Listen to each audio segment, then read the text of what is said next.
ओम शांति। मृत्यु के बाद कब होगा आपका पुनर्जन्म? आश्चर्यचकित करने वाली सच्चाई जानकर आपके होश उड़ जाएंगे।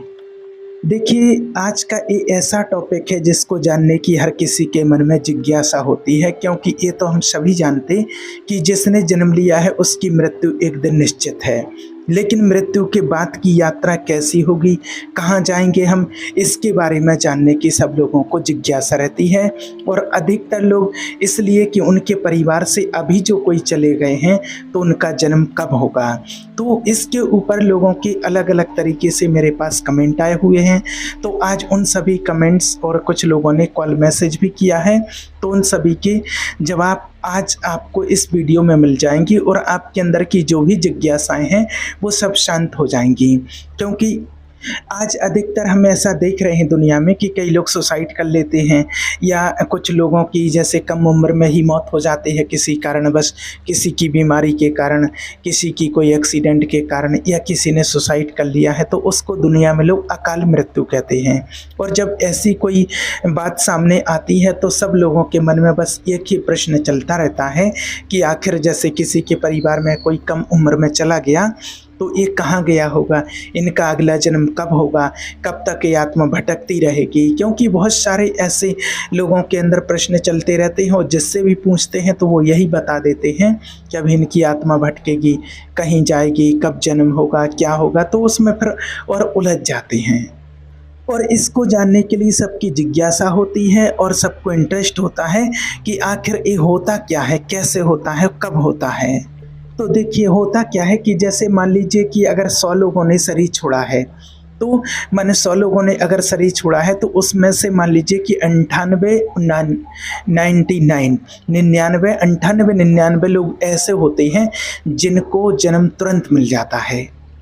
तुरंत जन्म कैसे मिल जाता है कि जहाँ उस आत्मा की फ्रिक्वेंसी मैच होती है, जहाँ उसके कर्म जो अभी उसने इस वर्तमान जीवन में जो कर्म किए हैं उस कर्म के अनुसार उसको कहाँ पर जाना है, कहाँ उसके कर्म जुड़े हुए हैं, उसके लिए पहले से वो गर्भ बन करके तैयार होता है 2 से 3 महीने का। और वहाँ पर वो आत्मा यहाँ से शरीर छोड़ करके वहाँ पर चली जाती है और वहाँ उसका पुनर्जन्म माना 7 से 8 महीने के बाद, 6 से 7 महीने में उसका पुनर्जन्म हो जाता है, यानी कि दूसरा जन्म हो जाता है। अधिकतर लोगों के साथ में यही होता है।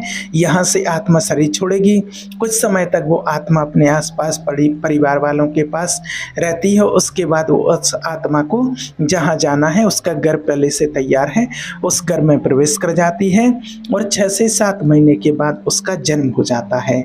बाकी एक चीज़ और आपको क्लियर कर दें कि जो लोग कहते हैं अकाल मृत्यु हो गई है, किसी ने सुसाइड कर लिया है, किसी की एक्सीडेंट से, किसी की बीमारी से, किसी की किसी न किसी तरीके से मृत्यु होती, तो देखिए शरीर की आयु कितनी भी हो, आत्मा की कोई आयु नहीं होती है, आत्मा की कोई उम्र नहीं होती है। आत्मा एक यात्रा कर रही होती है, उसको किस जगह पर कितने समय तक के लिए यात्रा करना है, कब तक रहना है, ये उसकी समय सीमा निश्चित होती है। और उसका टाइम पीरियड पूरा हुआ, आत्मा जितने समय तक के लिए आती है उसका टाइम पीरियड पूरा हुआ और उसके बाद फिर उस आत्मा को अगली जगह जाना होता है। तो शरीर की आयु चाहे 10 साल हो, 20 साल हो, 5 साल हो, 1 साल हो या 100 साल हो, शरीर की आयु नहीं यहाँ देखी जाती है। यहाँ आत्मा जो अपना टाइम पीरियड लेकर के आती है, अपने कर्मों के अनुसार वो टाइम पीरियड यहाँ पर पूरा करती है। उसने वो टाइम पीरियड पूरा किया और फिर आत्मा अपनी अगली यात्रा के लिए निकल जाती है। अब इसमें हम चाहे अकाल मृत्यु कह लें या कुछ भी सोचते रहें, और बस वो आत्मा अगली जगह चली जाती है और इसमें आत्मा कहीं भी किसी की भी भटकती नहीं है। जो लोग बता देते हैं कि आत्मा भटक रही है, कहीं यहाँ जा रही है, कहीं वहाँ जा रही है, ऐसा हो रहा है, कहीं प्रेत बन गई, ऐसा कुछ भी नहीं होता है। सब आत्माएं अपने समय पर आती हैं और अपने समय पर जाती हैं। जो टाइम पीरियड लेकर के आती हैं वो टाइम पीरियड पूरा किया और वो आत्मा अपनी न्यू जर्नी पर निकल पड़ती है। अब जो 1 या 2% आत्माएं जो होती हैं उनके बारे में आपको बताएं कि देखिए, ये ऐसी आत्माएं होती हैं कि एक तो जैसे मान लीजिए कि वो आत्मा उसी परिवार में फिर से जन्म लेने के लिए आना चाहती है या फिर किसी और परिवार में उसको जन्म लेने के लिए जाना है, लेकिन अभी वहाँ पर उसके लिए कोई ऐसी व्यवस्था नहीं है, वहाँ उसका गर्भ बन करके तैयार नहीं है। तो ऐसी आत्माओं को कुछ समय तक के लिए इंतज़ार करना पड़ता है। तो वो आत्माएं थोड़ा इंतज़ार करती हैं कि जो जैसे महान आत्मा होती हैं तो वो उनको वैसा ही फ्रिक्वेंसी मैच होनी चाहिए और उनको वैसा ही गर्भ बन करके तैयार होगा। उनके माता पिता के संस्कार ऐसे होंगे जैसे उस आत्मा के थे, जैसे उसने यहाँ पर कर्म किए हैं। तो वो आत्मा को जब ऐसी फ्रिक्वेंसी मैच वाली संस्कार मिलते हैं, माता पिता मिलते हैं, गर्भ बन के तैयार होता है, तब तक उस आत्मा को इंतज़ार करना पड़ता है। दूसरी चीज़, अगर वो आत्मा उसी परिवार में जन्म लेके आना चाहती है, उसका अगर हिसाब किताब कुछ बाकी रह गया है, उसको वहीं आना है और उसके जो परिवार के सदस्य रहते हैं वो भी बुलाना चाहते हैं कि हाँ हमारे माता पिता जो भी परिवार से गए हैं तो वो हमारे ही परिवार में आए। तो वहाँ पर अगर कहीं कोई गर्भ तैयार नहीं है, उनके आने की व्यवस्था नहीं है, तो फिर कुछ समय तक के लिए वो आत्मा इंतज़ार करती है, क्योंकि दोनों की फ्रिक्वेंसी मैच हो रही है कि वो आत्मा भी चाहती है कि मेरा कुछ हिसाब किताब बाकी था तो मुझे फिर से वहाँ जाना है। उस परिवार के लोग भी चाहते हैं कि फिर से वो आत्मा हमारे ही परिवार में आकर के जन्म ले। तब दोनों की जब फ्रिक्वेंसी मैच होती है तब कुछ समय के लिए वो आत्मा इंतज़ार करती है। और जो लोग जिनका तुरंत जन्म हो जाता है, अधिकतर सभी आत्माएं ऐसी होती हैं कि उनका जन्म तुरंत हो जाता है। तो वो लोग कौन होते हैं, माना बिल्कुल ही कि जैसे कि वो डिसाइड होती हैं, उनकी इच्छा की उनकी इच्छाएं इतनी स्ट्रांग होती हैं, इतनी पावरफुल होती हैं, उनको पता होता है कि मुझे आते ही मतलब कि यहाँ कुछ अधूरा छोड़ करके जा रहे हैं और वहाँ उनको तुरंत मिलेगा। तो पहले ही इनकी मेंटली के हिसाब से वहाँ पर तैयार हो चुका होता है उनका गर्भ कि कहाँ जाना है। लेकिन ये बात सुनकर के कई लोगों को अजीब लग सकता है कि ऐसा कैसे हो सकता है, लेकिन ये कुदरत का नियम है। एक कुदरत का नियम है, नेचर ने ऐसे ऐसे सिस्टम बना रखे हैं। और कई लोगों को ऐसा भी देखा होगा आपने कि कई लोग पहले से ही इंटेंशन डालते हैं कि मेरा दोबारा जन्म होगा और मैं यहाँ पर जन्म लूँगा, मैं आऊँगा, ऐसा बन करके आऊँगा। और आज जो बात आपको बता रहे हैं कि पुनर्जन्म वाली, ये सिर्फ हम अपनी मनगढ़ंत कोई कहानी नहीं बता रहे हैं, ये तो देखिए स्वयं परमपिता परमात्मा ने तो इसके बारे में स्पष्ट किया ही है।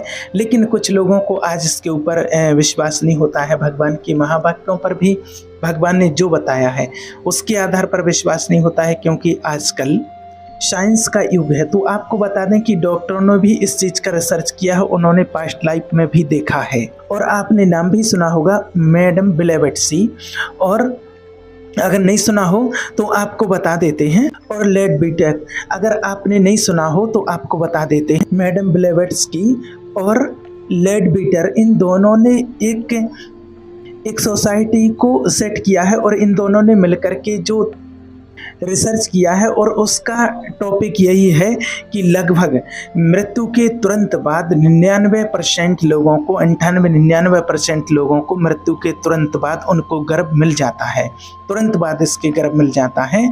इसकी वजह जो है, क्योंकि सामान्य आत्मा जो होती हैं उनका शरीर से अटैचमेंट होता है और नया शरीर जन्म लेने में उनको कोई खास इंतजार नहीं करना पड़ता है और ना ही उनको कोई खास कठिनाई होती है, क्योंकि उनके जो कार्मिक अकाउंट्स होते हैं वो फिक्स होते हैं।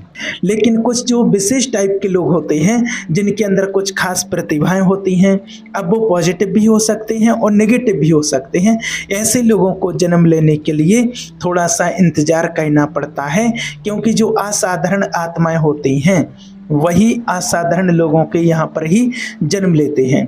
आप सोचिए, अगर पिछले जन्म में कोई महाठग, महाचोर, महादुष्ट आत्मा या फिर महान पुण्यात्मा, महान साधु है, महान पुण्यात्मा है, और ऐसे व्यक्ति जो इस जीवन में असाधारण हैं, तो इन व्यक्तियों को जन्म लेने के लिए वैसे ही माँ का गर्भ चाहिए ना, क्योंकि तभी तो फ्रिक्वेंसी मैच करेगी ना। आप सोचिए कि सोल को क्या चाहिए होता है, सोल को चाहिए होता है अपने टाइप की फ्रिक्वेंसी वाले लोगों को, जहाँ पर उसके कर्मों के हिसाब से उसका माहौल बना हुआ हो, ऐसे लोगों के लिए। और जो आपको रिसर्च की बात कर रहे हैं ना, इनमें से लगभग इन्होंने 1500 परिवारों के ऊपर रिसर्च किया है। और इनको पास्ट लाइफ में ले जा कर के भी देखा है, जिसको हम बोलते हैं PLR, पास्ट लाइफ रिग्रेशन में ले जा कर के देखा। तो उन्होंने जो बताया वही आज आपके साथ शेयर कर रहे हैं। तो जो बताया कि 2% लोग ऐसे होते हैं कि जो खूंखार अपराधी थे या कोई इतने विशेष प्रतिभाशाली थे जैसे कि, तो ऐसे लोगों को जन्म लेने के लिए थोड़ा सा रुकना पड़ता है, क्योंकि व्यक्ति अच्छा हो या बुरा हो, है तो वो असाधारण ना, क्योंकि उनके अंदर विशेष यूनिक बात है, तो निश्चित रूप से उनको नया जीवन लेने के लिए थोड़ा सा इंतजार करना पड़ता है, नया गर्भ पाने के लिए थोड़ा सा इंतजार करना पड़ता है। वैसी परिस्थितियों का निर्माण होना भी तो जरूरी है। जैसे मान लीजिए, उदाहरण के लिए अगर आप मान लीजिए कि भगवान श्री राम क्या किसी सामान्य स्त्री के गर्भ से जन्म ले सकते थे? बिल्कुल संभव नहीं। उनके लिए विशेष ऐसा गर्भ चाहिए जहां उस महान शक्ति को अपने भीतर स्थापित करने के लिए वो महान तप किया हुई आत्मा होना चाहिए। आपने सुना भी होगा कि माता कौशल्या ने पिछले जीवन में कितना तप किया था। इसी तरह से माता देवकी और माता यशोदा ने भी पिछले जन्म में बहुत तप किया था। तो ऐसी महान आत्माओं से भी लेकर के, और जो रावण, कंस, अंगुलीमार, चंगेज खां, औरंगजेब, इनके बारे में भी जो है, ये कोई साधारण प्रवृत्ति वाले लोग नहीं थे। ये जो महान हस्तियां हैं वो भी, और जो नेगेटिव हैं वो भी, ये सब अपने अपने क्षेत्र में ये बिल्कुल अपने क्षेत्र में बिल्कुल एक्सट्रीम थे। ऐसे लोगों के लिए माताओं को या तो उन्होंने तप किया या फिर उन्होंने कोई ऐसे बुरे कर्म किए थे कि उनके यहाँ पर ऐसी संतान ने आकर के जन्म लिया है। तो ऐसी आत्मा को जन्म लेने के लिए थोड़ा सा इंतजार करना पड़ता है। तो ये होता है कि अधिकतर तो देखिए आत्माओं का जन्म हो ही जाता है तुरंत, जो आपको बताया है। बस कुछ आत्माएं ऐसी होती हैं जो कि थोड़ा सा उनको इंतजार करना पड़ता है, किसी कारण बस उनकी जहाँ फ्रिक्वेंसी मैच होती है वहीं उस आत्मा को जन्म लेने के लिए जाना पड़ता है। बाकी 98% आत्माएं ऐसी होती हैं जिनका मृत्यु हुआ और मृत्यु के बस कुछ ही समय बाद उनको तुरंत जन्म मिल जाता है। और अगर इसमें आपको कोई डाउट हो, कुछ समझ में नहीं आया हो, तो आप मुझे व्हाट्सएप पर कॉल या मैसेज करके भी पूछ सकते हैं या कमेंट में भी पूछ सकते हैं। ओम शांति।